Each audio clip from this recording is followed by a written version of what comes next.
कुरनूल की गुफाओं में जली थी आग, अब आदि मानव की किस्मत गई थी जाग। Hello intelligence, this is Mantasha Khan and welcome back to my channel. इस लर्निंग सेशन से हम लोग समझेंगे फाइंडिंग आउट अबाउट फायर कि आखिर जो हंटर गैदरर्स थे, हमारे पूर्वज थे, उन्हें आग के बारे में कैसे पता चलता है और आग के आ जाने के बाद हमारी जो लाइफ थी वो कैसे आसान हो जाती है। और साथ ही साथ हम जो मॉडर्न ह्यूमंस है, हमें ये कैसे पता चलता है कि भाई हंटर गैदरर्स को आग के बारे में पता चल गया था। चलिए इन सारे के सारे इंटरेस्टिंग सवालों के जवाब इस वीडियो से हम लोग जानते हैं।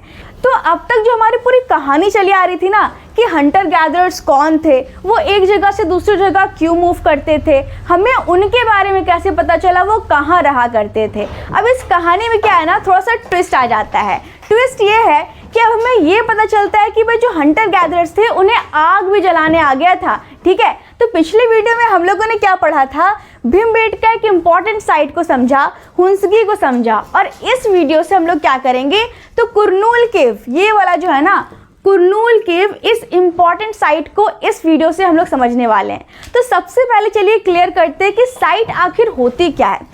तो देखिए यहाँ पर आपको साइट का मतलब कोई इंस्टाग्राम साइट या वेबसाइट नहीं समझना है। ठीक है, साइट क्या होती है, तो site are places where remains of things, tools, spots, buildings, etc. were found. These things were made, used and left behind by people. तो साइट वो जगह होती है ना जहाँ पर हम मानव के रहने के सबूत मिले हैं। कुछ टूटे फूटे औजार मिले हैं, कुछ मिट्टी के बर्तन या टूटा फूटा सा कुछ हमें बिल्डिंग, थोड़ा इमारत वगैरह देखने को मिलती है जो हम मानव ने कभी बनाए थे, इस्तेमाल करे, फिर हमने उसे छोड़ दिया। ठीक है, तो उस जगह को जहाँ ये सारी चीज़ें मिलती है ना, उस जगह को हम क्या बोलते हैं, साइट बोलते हैं। अभी जो साइट है ना, so these may be found on the surface, under the earth or even under water. अभी जो साइट है आपको ज़मीन के ऊपर भी मिल सकती है और ज़मीन के अंदर भी। ज़मीन के अंदर ना आर्कियोलॉजिस्ट उसकी खुदाई करते हैं, खुदाई करने के बाद उसे बाहर निकालते हैं और उसकी स्टडी करते हैं। और कभी कभी तो हमें ये साइट क्या पानी के अंदर भी देखने को मिलती है। जी हाँ, तो क्या हम मानव पानी के अंदर रहते थे? नहीं, ऐसा बिल्कुल नहीं है। ठीक है, तो देखिए समय के साथ साथ ना चीज़ें बदलती रहती है। तो हो सकता है कि पहले वहाँ पर पानी ना हो, लेकिन समय के साथ साथ पानी भर गया हो। एक एग्जाम्पल ले लें अगर हम साइट की, तो गुजरात में क्या है, द्वारका एक साइट है जहाँ पर हमें पानी के अंदर पूरा का पूरा शहर बसा हुआ देखने को मिलता है। आप यहाँ पर इमेज को देख सकते हैं जो कि आपको दिखाई जा रही है।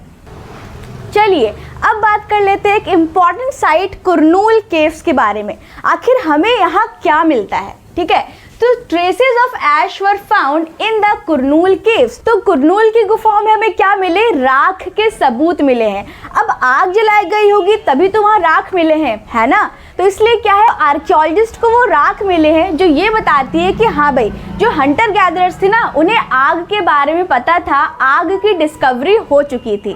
ठीक है, तो हम लोगों ने ये तो समझ लिया कि हाँ भाई हम मॉडर्न ह्यूमंस को ये कैसे पता चलता है कि जो लोग थे हंटर गैदरर्स थे उन्हें आग के बारे में पता था। तो चलिए समझते हैं कि हम मानव को आग के बारे में कैसे पता चला। तो आग की ना डिस्कवरी हुई है। आग तो भाई प्रकृति में पहले से ही मौजूद थी, बस हमने उसे ढूंढा है ना। और ये चीज़ें क्या हुई है, धीरे धीरे हुई है। देखिए हुआ कुछ ऐसा ना, क्योंकि जंगलों में क्या है ना कि बिजली गिरती थी पेड़ों पर और आग लग जाती थी। हम मानो उस आग को देखकर डर जाते थे, लेकिन उसकी गर्मी ना हमें अच्छी लगती थी। और समय के साथ साथ क्या हुआ कि जब हम औजार बनाते थे तो दो पत्थर आपस में रगड़ाते थे, जिससे एक्सीडेंटली क्या हो गया, चिंगारी निकल गया, जिससे हमें ये समझ में आया कि हाँ भाई हम आग को ना पैदा भी कर सकते हैं। और इस तरीके से धीरे धीरे हम मानव क्या हुए, विकसित हुए, इवॉल्व हुए और हमें समझ में आया कि आग भी जलाई जा सकती है। अब चलिए समझते हैं कि आग के आ जाने के बाद हम मानव का जो जीवन था कैसे आसान होता चला गया। ठीक है, तो uses of fire. So fire was used as a source of light. अब इमेजिन कीजिए पुराना समय, अंधेरी रात और घना जंगल। तो उस वक्त ना हमारे पास कोई एलईडी बल्ब नहीं थी, तो यही आग क्या था, यही आग हमारे लिए बल्ब का काम किया करता था। ठीक है, और कैसे इस्तेमाल करते थे हम आग का, तो टू रोस्ट मीट। तो देखिए हुआ कुछ ऐसा ना कि जंगल में ना अचानक से आग लग गई। अब वहाँ जो भी जानवर थे वो मर गए। फिर जब हमने उन्हें खाया तो हमें वो भूंजा हुआ गोश्त बहुत अच्छा लगा। तो हमने क्या करा, हमने फिर पार्टी करनी शुरू कर दी। फिर बाद में थोड़ा सा मिर्च मसाला भी ऐड करने लगे, वो अलग बात है, ठीक है। तो हम लोगों ने क्या है, फिर बाद में थोड़ा सा मिर्च मसाला भी ऐड करने लगे, वो अलग बात है, ठीक है। तो हम लोगों ने क्या है, आग के आने के बाद to roast animals, to roast meat, मतलब गोश्त को भूंज करके खाने लगे, ठीक है। और कैसे इस्तेमाल करते थे, टू स्केयर अवे एनिमल्स।